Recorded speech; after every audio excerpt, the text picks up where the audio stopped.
Imagine this moment. Your child is sitting right in front of you. They hear your voice. They follow your rules. They respond when you call their name. From the outside, everything looks normal, but inside them, there are thoughts they never say, feelings they don't explain, questions they don't ask, not because they don't want to, but because they don't know how, or sometimes, because they believe you won't understand.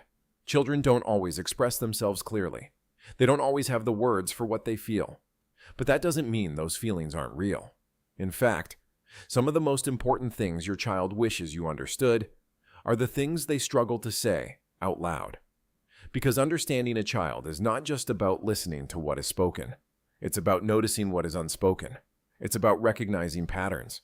It's about paying attention to the quiet signals hidden beneath behavior. A change in tone, a sudden silence. These are not random. They are messages. And if you learn to notice them, you begin to understand your child in a deeper way. Sometimes, when your child comes to you and starts talking, they are not asking for answers. They are not asking for advice. They are not asking for solutions. They are asking for connection. But often, without realizing it, adults turn those moments into lessons. They interrupt. They correct. They jump ahead. They try to fix the situation before the child has even finished speaking. And in doing so, something subtle happens. The child feels unheard. They feel rushed. They feel like their experience is being managed instead of understood. So over time, they begin to hold back. They speak less. They share less. Not because they don't trust you, but because they don't feel fully received. But when you listen without interrupting, when you let them finish, when you respond with curiosity instead of correction, something changes. They relax. They open up. They begin to trust that their voice matters. And that trust becomes the foundation of your relationship. There are moments when your child feels something deeply, and it doesn't make sense to you. Maybe they are upset over something that seems small. A comment from a friend, a small mistake, a situation that, from your perspective, doesn't seem serious. But to them, it is. And when those feelings are dismissed, when they hear words like, "It's not a big deal," "You're overreacting," "You'll get over it," they begin to question their emotions. They begin to wonder if what they feel is wrong. So instead of expressing it, they hide it. Not because the feeling disappears, but because it no longer feels safe to share. Over time, this creates distance. Not visible at first, but slowly growing. Because emotional safety is not built through logic. It is built through validation, through acknowledgement, through simple phrases like, "That sounds really hard. I can see why that upset you."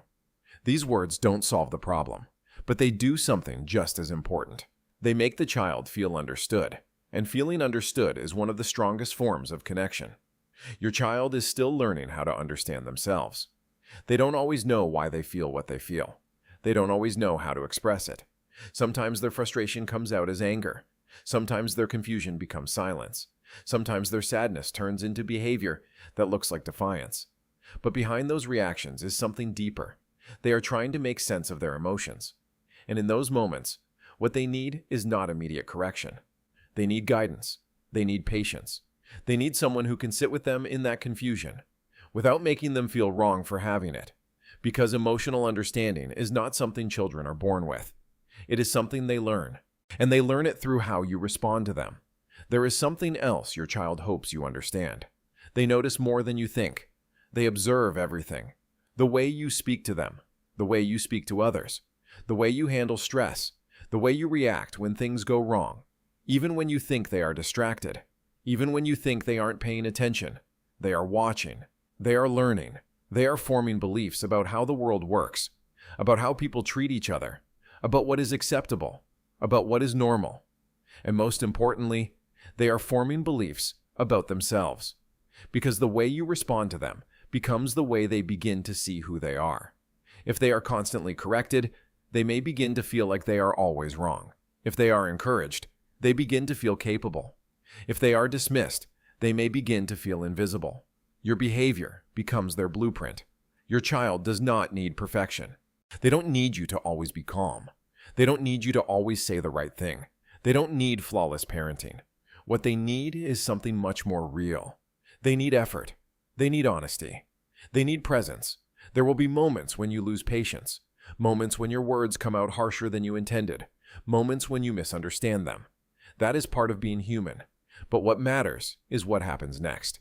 When you acknowledge those moments, when you take responsibility, when you say, "I'm sorry, I shouldn't have said that like that," you teach something powerful. You teach that mistakes don't break relationships. You teach that accountability matters. You teach that love is not conditional on perfection. And those lessons stay with them far beyond childhood. There are times when your child feels compared, even if you don't mean to, even if it sounds like motivation, even if it feels harmless. They hear it, and they feel it. Comparison creates a quiet sense of inadequacy. It shifts their focus away from who they are and toward who they think they should be. Over time, this can create insecurity, doubt, a constant feeling of not measuring up, and that feeling doesn't stay in childhood. It follows them into friendships, into school, into adulthood. What they truly want is something simpler. They want to feel accepted, not measured, not ranked, not compared, just accepted for who they are. As your child grows, something begins to change. They start to develop their own identity, their own thoughts, their own preferences, their own opinions. And with that comes a need for space, not distance, not disconnection, but space to explore who they are becoming. When that space is restricted, when every decision is controlled, when every choice is dictated, they may begin to feel trapped, like they are living a life designed for them, not by them. But when that space is supported, they grow differently. They develop confidence. They learn to trust themselves. They begin to feel capable of making decisions. And that sense of capability becomes part of who they are. There is something your child carries quietly inside them. The way you speak to them, your tone, your words, your reactions. Over time, these don't disappear.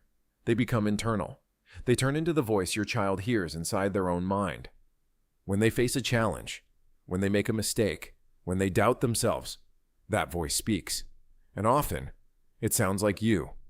If that voice is patient, encouraging, and understanding, they learn to treat themselves that way. But if that voice is critical, harsh, or dismissive, they may carry that weight for years. This is why your words matter, not just in the moment, but in the long run, because they shape the way your child sees themselves. As children grow older, their behavior changes. They may become quieter, more independent, more private. They may share less. They may spend more time alone, and it can feel like they are pulling away, like they no longer need you. But that's not true. They still need you, just in a different way. They may not ask directly. They may not express it clearly, but they still look for something. Your presence, your support, your understanding, and knowing that you are there, without forcing, without judging, without pressuring, creates a sense of security. They may feel even more confused, because they don't understand their own emotions. In those moments, they don't need pressure to explain. They need patience. They need time. They need someone who can sit with them in that uncertainty. Because emotional awareness develops slowly, through experience, through reflection, through guidance, and most importantly, through feeling safe enough to explore those emotions without judgment. There is a quiet truth your child carries. They want to make you proud. They want your approval, your recognition, your acknowledgement. But at the same time, they want to be themselves. And sometimes those two things feel like they are in conflict. They may feel pressure to meet expectations, to follow a path, to behave in ways that earn approval, even if it doesn't fully reflect who they are. What they hope you understand is this: they don't just want your pride, they want your acceptance for who they truly are, not just for what they achieve. As time passes, these small moments accumulate. The way you respond, the way you listen, the way you react, the way you show up. These patterns shape your child's emotional world. They shape how your child sees themselves, how they handle relationships, how they deal with challenges, how they understand love. Because love is not something children are told. It is something they experience repeatedly, consistently, quietly, and one day, your child will grow up. They will carry these experiences with them, not as clear memories, but as feelings, a sense of safety or uncertainty, a sense of confidence or doubt, a sense of being understood or misunderstood. Because what they felt growing up becomes part of who they are. At the end of everything, your child doesn't expect perfection. They don't expect you to always know the right answer. They don't expect you to never make mistakes. What they hope is something much simpler: that you try, that you listen, that you care enough to understand. Because understanding a child is not about having all the answers. It's about being willing to see beyond behavior, to notice what is unspoken, to respond with empathy, to create a space where they feel safe being themselves. Because when a child feels understood, they feel secure. When they feel secure, they feel confident. And when they feel confident, they carry that strength into every part of their life, their relationships, their decisions, their future.